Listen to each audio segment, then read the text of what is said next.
ಹಿಂದೂ ಧರ್ಮಕ್ಕೂ ಇಸ್ಲಾಂ ಮತ್ತು ಕ್ರಿಶ್ಚಿಯಾನಿಟಿ, ಜುಡೈಸಂ ಅಂತ ಬೇರೆ ಬೇರೆ ಒಂದು ಮತಗಳಿಗೂ ಏನು ವ್ಯತ್ಯಾಸ?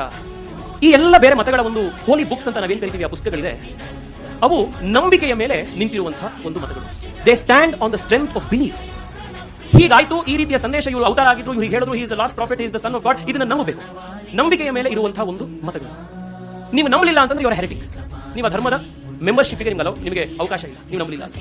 ಅದೇ ಗೀತಾಚಾರ್ಯ ಶ್ರೀಕೃಷ್ಣ ಅರ್ಜುನನಿಗೆ ಪೂರ್ತಿ ಸಂದೇಶ ಕೊಟ್ಟ ನಂತರ 18ನೇ ಅಧ್ಯಾಯದಲ್ಲಿ ಎಲ್ಲ ಹೇಳಿದ್ಮೇಲೆ ಹೇಳ್ತಾನೆ, ಇತಿತೆ ಜ್ಞಾನಮಾಖ್ಯಾತಂ ಗುಹ್ಯಾತ್ ಗುಹ್ಯತರಮಯ ವಿಮೃಶ್ಯ ಏತದ ಶೇಷೇಣ ಯಥಾ ಇಚ್ಛಸಿ ತಥಾ ಕುರು. ಏನಿದರ್ಥ? ಎಲೆ ಅರ್ಜುನ, ಇಲ್ಲಿಯವರೆಗೆ ನಾನು ನಿನಗೆ ಅತ್ಯಂತ ಗುಹ್ಯವಾಗಿರುವಂತಹ ಸಾಕಷ್ಟು ವಿಚಾರಗಳನ್ನು ನೀನು ಹೇಳಿದ್ದೀನಿ. ಆದ್ರೆ ಇನ್ ಮುಂದೆ ನೀನು ಮಾಡಬೇಕಾಗಿರೋದು ಏನು? ನಾನು ಹೇಳಿದ್ದೀನಿ ಅನ್ನೋ ಕಾರಣಕ್ಕೆ ಕಣ್ಮುಚ್ಚಿ ನಾನು ಹೇಳಿರೋದನ್ನೆಲ್ಲ ನೀವು ಪಾಲಿಸಬೇಡ. ವಿಮೃಶ್ಯ ಏತದ ಶೇಷೇಣ, ನಾನು ಹೇಳಿರುವಂತಹ ಮಾತಿನ ಬಗ್ಗೆ ವಿಮರ್ಶೆ ಮಾಡು, ಕಾಂಟೆಂಪ್ಲೇಟ್, ಇಂಟ್ರಾಸ್ಪೆಕ್ಟ್, ಥಿಂಕ್. ಆಮೇಲೆ ಯಥಾ ಇಚ್ಛಸಿ ತಥಾ ಕುರು. ನಿನಗೆ ಯಾವುದು ಸರಿ ಅನ್ಸುತ್ತೆ, ನಿನ್ನ ಇಚ್ಛೆಗೆ ತಕ್ಕಂತೆ ನೀನು ನಿನ್ನ ಕೆಲಸವನ್ನು